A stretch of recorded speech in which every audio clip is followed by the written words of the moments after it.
بسم الله الرحمن الرحيم إن الذين توفاهم الملائكة ظالمي أنفسهم قالوا فيما كنتم قالوا كنا مستضعفين في الأرض قالوا ألم تكن أرض الله واسعة فتهاجروا فيها فأولئك مأواهم جهنم وساءت مصيرا إلا المستضعفين من الرجال والنساء والولدان لا يستطيعون حيلة ولا يهتدون سبيلا فأولئك عسى الله أن يعفو عنهم وكان الله عفوا غفورا صدق الله العظيم. اللہ جل شانو فرمائی ان الذین بیشک آغا کسان توفاهم الملائکہ چه وفات کئی اغیل را فرشتے ظالمی دی ظلم کون کی دی انفسهم پخپل زانونو قالو دوی اوی فیما کنتم پسکی وی تاسو قالو اوی دوی کننا بیشک منگا قالو اوی دوی کننا منگا مستضعفین فی الارض مستضعفین کمزور کلیشوی فی الارض پزمکہ کی قالو نو اوی دی فرشتو علم تکن آیا نوا ارض اللہ دا اللہ زمک واسعتا فراخا. یہ ترجمه ته بیا وکړه ده ان الذين بشک هغه کسان توفاهم الملائکه چې وفات کړه دوی لره فرشتو ظالمی دی ظلم کوونکي او انفسهم بخپل ځان قالو وی دی فرشتو فيما كنتم پس کی وی تاسو قالو نو وی دی خلق دی ظالمانو كنا منغو مستضعفین کمزوری کړی شوی فی الارض پزمکه کی قالو وی فرشتو الم تکن آیا نوا ارض الله دا الله زمکه واسعه فراخه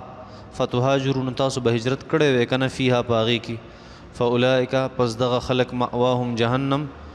دی زید جهنم دے وساءت مصیرا اور ډیر بد زید د ورتلو الا المستضعفین مگر هغه کسان چې کمزور دي واقعتا الا الذين الا مگر هغه کسان المستضعفین چې کم واقعي کمزور دي من الرجال د سړون والنساء او زنانه والولدان او الکان لا يستطيعون چې د اغي طاقت نه حیلتا دبانی حیلتا د اسباب ولا يهتدون او ندوی ته اسانی سبیلا دلاری فاولئک د خلق عسى الله نزدید چې الله يعفو عنهم دی ته معفو کی عسى الله قریب ده الله جل شانه چې معفو کی دی ته عسى الله ان يعفو عنهم عسى الله امید دے چې الله جل شانه اند دی خبر يعفو چې معفو کی عنهم دی ته عسى الله ان يعفو عنهم قریب ده چې الله جل شانه معفو کی دی ته وکان الله دے الله جل شانه عفوا معافی کون کے غفورا بخون کے. اللہ جل شانہ فرمائی کم خلق چې د کفار سره خوشاله دي او هجرت نه کوي مدینه منوره ته نو چې کله دی فرشتي راشي او دین سائلی نو فرشتي به دي ته وي یا تاسو په کم ځای کې وي دی وته چې مونږ کمزوري او هجرت مونږ شو کوله نه فرشتي به وته وي چې ولې د الله د ازمکه دا تنگ شوی وا چې تاسو هجرت نشو کوله بل ځای ته بتلی وې کنه نو الله جل شانو فرمای دی به د مرګ نه پس بیا جهنم ته گزار کم التبه اور سوما غډیر بد زید د ورتلو خو هغه کسان الله جل شانو فرمای د دینه مستثنا دي کم خلق چې واقعي هغه کمزوریو او لارې وته بندوي یا اسباب د هجرت وسره نو یا اسانی وته نو د لارې اللہ جل شانہ ودی تو معافی ہو کی ځکه اللہ جل شانہ معافی کو ان کے مہربان دے.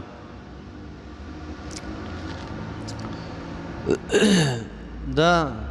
آیتونه مبارکه دا هغه خلکو بارک نازل شوی دي کم چې نبی کریم صلی الله علیه وسلم مدینه منوره ته هجرت وکړو او څخلک پاتې شو په مکه مکرمه کې دوه قسمه خلق پاتې شو په مکه مکرمه کې. یو هغه خلق پاتې شو چې هغوی د کافرو سره خوشحاله او کلمې ویلې و سره په خوله باندې او په دې رضا نه و چې مونږ مؤمنان یو. خو د مسلمان د هغه د تکلیف نه او د مسلمانانو د ملامتیا نه د ځان بچ کولو دپاره دی په مکه مکرمه کې کلمه ویلې وه. او بیا چې نبی علیہ السلام هجرت وکړو نو دوی ورسره هجرت ونه کړو. او دویم خلک هغه و چې هغه انتهایی کمزوري و، نه خو هغوی سره د هجرت اسباب و، اوښ ورسره نه و، پیسې ورسره نه وي، د خوراک څښاک صحیح سسټم ورسره نه و، نو هغوی ته هجرت کول ګران و. یا داسې غلامان او وینځې وي چې د هغوی مالکانان انتهایی ظالمان و، نو داسې خلک واقعي کمزوري و، نو هغوی هجرت نه شو کولی ځکه هغه خو په ګیرو قید ولته. نه الله جل شانو دغه دواړه ګروپونه ذکر کړل، دواړه ډلې ذکر کړل چې دوه قسمه خلک دي. یو هغه چې په هجرت کولو کې بانې کوي او خپل کفر هغه دی دا ظاهر کو چې دی هجرت نه کو د نبی علیہ الصلوۃ والسلام سره، بلکې دا څه بلکې په دویمه هجره کې چې کله کافرو د مسلمانانو سره جنگ بدر کو نو د کافرو مرسته هم کړې وه په هغه جهاد کې، او هغوی بیا مړه شو په هغه جهاد کې، مردار شو په هغه جهاد کې. نو الله جل شانو فرمایي فرشتو چې کله د دوی نه ساګانې اغستې نو فرشتو ورته وایي چې تاسو چېرته وایي. نو چېرته وایي دوه مطلبه دي، یا خدا د هغوی فرشتو یو قسم هغه سخت خبرې ورسره کولې چې اوسه پورې چېرته وایي. مطلب دا دی تاسو په کفارو کې اوسېدئ هغوی سره خوشحاله وی، او یا دا سوال ته کوي فرشتې چې اوسه پورې چېرته وایي. او دوی وي مونږ خو د په مکه مکرمه کې وو، نو هغوی ورته وي چې تاسو ولې په مکه مکرمه کې وایي؟ نو وایي چې مونږ کمزوري وو، مونږ هجرت نه شو کولی. نو فرشتې به ورته وایي ولې د الله دا ځمکه وړه وه، چېرته بل خوا به تللي وې، دا بانې اوس مه کوئ، بانې به ته د انسان د مخې وکړې، د هغې چا د مخې نه شي کولی چې هغه ته هر څه ظاهر دي. چې کمې فرشتې د انسان په ولو ناستې دي، کمې فرشتې د انسان سره موجود دي، او هغه د انسان خبر هغه وړي الله جل شانه ته، او هغه الله جل شانه د دغې سره په خپله براه راست عالم دی د انسان په هر حرکت باندې. هغه ته څوک بانه نشي کولی، هغه چې علیم بذات الصدور دی، د زړه رازونه مو ته پته لګي، نو هغه ته به څنګه بانه کې. الله جل شانه فرمایي چې ما خو به فرشتې دي ته پوی کړي، نو چې لاړ شي فرشتې تپوس کوي تاسو په مکه مکرمه کې څه کول، نو دوی به وایي موږ ډېر کمزوري وو، نو موږ هجرت نه شو کولی. فرشتې به ورته وایي ولې د الله د ځمکه وړه وه څه چې مدینې ته نه شوی تللی، چېرته بل خوا به تللي وې، الله ځمکه خو وړه نه ده. الله جل شانو به فرمایي بیا به زه حکم وکړم دوی به جهنم ته وغورځي، او جهنم ډېر بد ځای دی د ورتلو. دویمه ډله الله جل شانو ذکر کوي چې یو ډله هغه هم ده چې هغوی هجرت نه کو ځکه هغه واقعي هغه کمزوري وو، حقیقت حال لا چې هغه کمزوري وو، هغوی نه شو تللی، یا د هغوی سره سونه د لارې هغه توخه ورسره نه وه چې صرف مدینې منورې ته پرې ورسي، یا چېرته بل خوا لاړ شي، د لارې توخه ورسره نه وه، یا لار ورته نه وه معلومه. ځکه دا دور خو نه و که نه، سړي سره په موبایل کې ګوګل میپ ورسره موجود وي او په هغې باندې روان شي پلانکي ځای ته ځم، داسې خو نه وه. او نه داسې خلک هغه په هر ځای کې موجود وي، سړي ته لار ښوده، د لارې ښودونکي به ځان له خلک وو، هغه به میلاوېده نه، سړي به ځان سره بوتله، هغه به ورته لار سیده کوله. او نه خلکو سره داسې پیسې وي چې د هر چا سره بې درېغه پیسې وي، او هر څوک په جاز کې تلی شوې، او په بس کې تلی شوې، او په ریل کې تلی شوې، داسې خو نه وو. او یا ځینې خلک داسې وو په هغې کې چې هغې غلامانو یا وینځي مسلمانانو، هغوی خو د خپلو مالکانو په قبضه کې وو، د خپلو مالکانو د قبضې نه چونکې وتی نه شو، الله جل شانو دغه قسم خلک چې هغه حقیقتا او واقعتا هغه معذور وو، کمزوري وو او ضعیفانو، نه الله جل شانه هغې سره د رحم معامله وکړه ورته وایي تاسو ما معاف کړي زه بخونکی مهربانه یم که ستاسو سره دا هر څه برابر تاسو به تللی او تاسو سره هر څه شته نه ځکه الله جل شانه په دې باندې تاسو نه نیسي ښه الله جل شانه د خلکو مجبورۍ ته ګوري د خلکو عذر ته ګوري مخکې د عذر واقعه ذکر شوه کوم چې معذورانو د هغې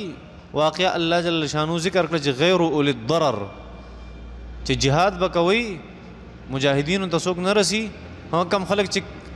هغه معذور دي نو خیر دی هغې ته هم هغه ثواب ملاویږي کوم چې مجاهدینو ته ملاویږي نو مخکې عذر ذکر شو دلته الله جل شانه کمزوري ذکر کړه ځینې خلکو سره اسباب نه ځینې خلکو ته لار نه معلومه هغه هجرت نشي کولی الله جل شانه فرمایي هغې ما معاف کړي دي هغې ته هېڅ نقصان به د الله جل شانه د طرف نه نه ښه الله جل شانه فرمایي ان الذین بېشکه کسان توفاهم الملائکه توفاهم چې وفات کوي یا وفات کی الملائکة فرشتے ظالمی انفسهم دی ظلم کوونکي په خپل ځانون باندې یعنی کفار دي دا مسلمانان نه دي فرشتیا قالو فرشتے به وایي چې قالو وی فرشتو فیما کنتم کم ځای وایي تاسو په څه کې وایي تاسو قالو دی به وایي یا دوی وایي چې کنا مستضعفین فی الارض موږ کمزوري کړی شوي وو په ځمکه کې قالو نو د فرشتو وي یا فرشتې به ووایي دوه معنی ځکه کوم توفاهم په دې کې دوه قراءت دي یو قراءت هغه د ماضي دی یو د مستقبل دی نو ځکه دواړه معنی کوم الله جل شانه فرمایي چې الله دی لره وفات کوي یا الله جل شانه فرمایي چې دا قصه د بدر د مخکینه چې کله دی الله وفات کول نو فرشتو ته داسې ویلو نو ټیک ته دواړه خبرې څه مسله نشته نو قالو دی به وایي چې کنا مونږ مستضعفین فی الارض کمزوري کړی شوي په ځمکه کې قالو فرشتے بہت وی یا فرشتو اوی الم تکن الارض اللہ واسعہ آیا نو دا اللہ جل شانو زمکا فراخا فتہاجرو فیہا چی تاسو بائی کے ہجرت کڑے وے فاولائک مأواہم جہنم دے دس خلقو زے جہنم دے وساعت مصیرہ وساعت دیر بد دے مصیرن دا ورطلو زے الا المستضعفین مگر اغ کمزوری من الرجال دا نارینونا والنسائی و زنانونا والولدان و دا الکانونا لا يستطيعون حیلہ لا يستطيعون چې د هغې طاقت نه حیلة د اسبابو ولا يهتدون سبیلا ولا يهتدون او نه دي ته اساني سبیلا په لار کې یعنې نه ورسره طریقی او نه ورسره طریقي د دواړو نه هغه غریبانان محروموي فاولئک پس دغه خلک عسى الله ان يعفو عنهم قریبه ده چې الله جل شانه دي ته معافي وکړي وکان الله عفوا غفورا الله جل شانه معافي کوونکی او بخونکی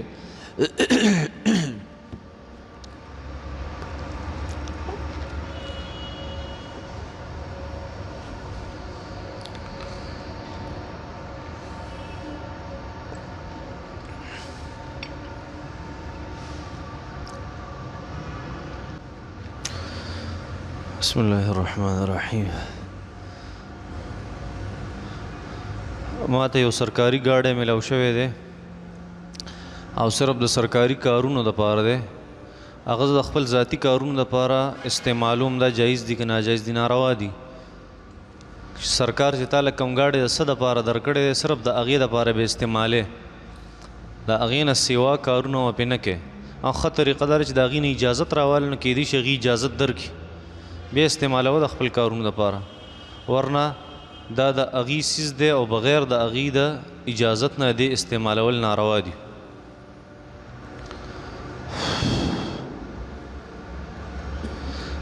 زموږ په ځای کې د جومات دکانونه دي یو دکاندار په یو دکان باندې قبضه کړې ده او جومات له دکان کرایه نه ورکوي دا اوس هم زموږ هغه سسټم دی او کرایه ولا نه ورکوي اوس د سره څه چل کوو مری نه ونیسو او به دغې کلي کې راکاږه څه چل ورسره وکړي یا د بنده حق دی یا د جومات حق دی ګوره څوک چې چاله کرایي نه ورکوي نو دا خو د هغه حق خوري ناروا دي او د جومات چې حق نه ورکوي که نه او د جومات حقوق هغه خرابوي زما په خیال دا د هغې نه زیاته خطرناکه خبره ده ځکه دی د دین مرکز ته نقصان رسوي او د هغې حق هغه خوري او د هغې حق ته الله جل شانو مشکله ده که دی معاف کړي دې کې دوه حقوق دي د جومات په حقوق کې دا د خلکو هم حق دی او دا د الله هم حق دی دواړه حقوق دی د خپل لاندې کوي ښه نو زیاته ګناه ده د یو عام حق نه که اوټ ورکو نو چاله ورکو او ښځې له اوټ ورکول جایز دي که نه؟ اوټ ورکول دا یو انساني رای ده، کم سړی چې چاته د هغې مستحق ښکاري او اهل ورته د اوټ ښکاري هغه لی ورکړي. دویمه خبره دا چې ښځې له اوټ ورکول جایز دي که نه؟ د سړي په موجودګۍ کې ښځې له اوټ ورکول دا شرعاً درست نه دي، که هر څوک یې کوي. ښه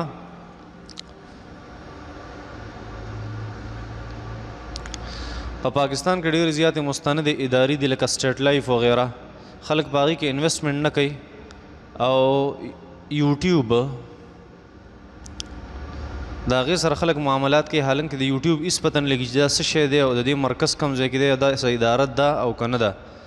اوس مستنده اداره پرېښودل او غیر مستند ادارې کې انویسټمنټ کول دا څونه غلطه خبره ده. دا خلک ولې داسې کوي؟ مسلمانه په سټیټ لایف وغیره ادارو کې خلک انویسټمنټ کوي، په یوټیوب کې څوک انویسټمنټ نه کوي. په یوټیوب کې خلک خپله ویډیو ورکوي او یوټیوب ته چې په هغې څه میلاویږي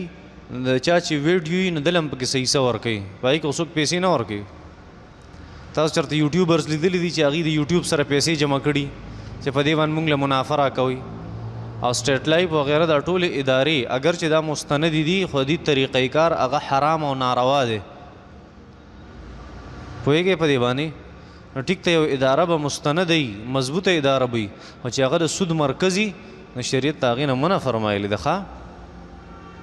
او په یوټیوب وغیره کې خو سود نشته، نه څوک په هغې کې پیسې خپلې خرچ کوي.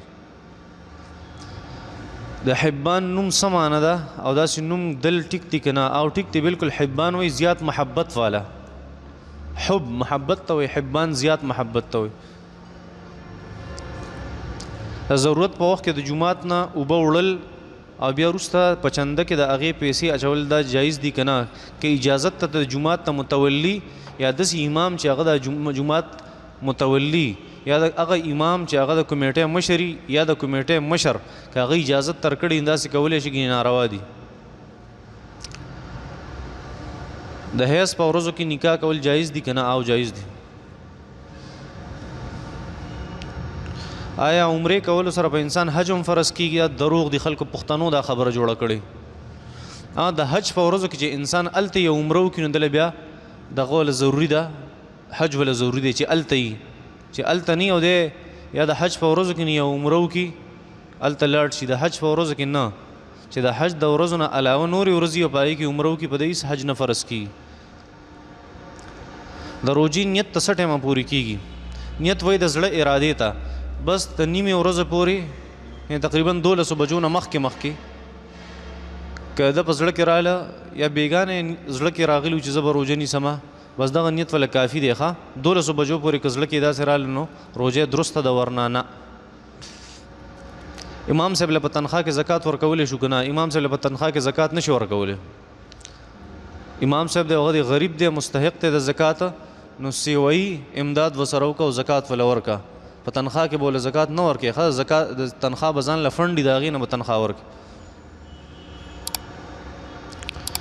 د یو کمپنۍ ټریډ مارک هغه په خپل پراډکټس باندې لګول جایز دي که نه؟ که هغې اجازت ترکړي لګول جایز دي ګینې ناروا دي. پردی مارک هغه به نه استعمالې. پوهېږئ په دې خبره باندې؟ عایزه نوم د دې څه معنی ده؟ داسې نوم دل جایز دي که نه؟ که په زې سره وي په زې سره نو درست نه دي، ځکه په زې سره وایي مفلس زنانه ته، کومه چې غریبه وي، او په ذال سره کې بیا ټیک ته هغې زنانه ته وایي چې هغه پناه اغوستونکي، بیا درسته ده. په ضاد سره هم ټیک دی خو په زې سره ټیک نه دی. عین الف حمزه یا او ذال او هی ټیک دی. عایذه وایي په ذال سره پناه غوښتونکي زنانه، اعوذ عوذ عائذه. د جینکو دپاره شعر و شاعري کول جایز دي که ناجایز دي؟ شعر و شاعري د هر چا دپاره چې صحیح روا ده، که صحیح نه نو ناروا دي. یعنی شریعت خلاف شعر و شاعري کول هغه د هر چا دپاره ناروا دي، شریعت موافق شعر و شاعري د هر چا دپاره روا ده. البته زنانه هغه به د خلکو په مجالسو کې په ډکو ډکو مجلسونو کې شعر و شاعري نه کوي دا ناروا دي ځکه د هغې اواز دا پرده او عورت دی د خلکو د مخې به نه وي البته که هغه کتاب لیکي وغیره داسې څیزونه نو بلکل جایز دي وله بل څه شته چا سوال یې وکړي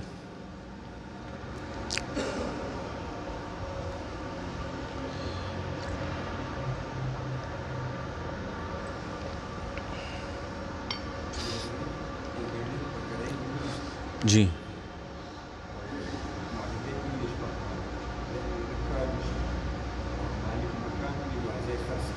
हाँ हाँ हाँ हाँ हाँ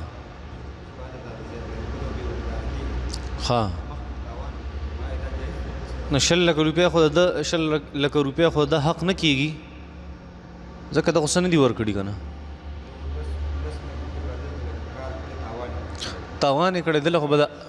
خو به د هغه پیسې ورکړي یو سړی به راولي او هغه به ووایي چې یاره دونه خرچه په دې راغلې ده د دې ماله تاوان راکړه د دې تاوان به ورله ورکړي دا خو درست دي خو سیوایي پیسې د هغه نه اخیستل دا درست نه دي یوه دویمه خبره داره چې دا دویم سړی ګناهګار شو چې د یو سړي سره معاهده کړې او د دغه عهد خلاف کوي او ان العهد کان مسؤولا الله جل شانو به دې معاهدې تپوس د نه کوي چې دا تا پوره کړې ده او که نه د پوره کړې د وعدې مخالفت کړې د معاهدې مخالفت کړې الله بدل دې سزا ورکوي البته دویم سړي ته دا اختیار نشته چې دی په دې بلډینګ کې څومره پیسې لګولي د دې نه سیوا د ده نه څه والي پیسې والي ښه ناروا دي ناجایز دي څه پیسې دي وصلی الله تعالی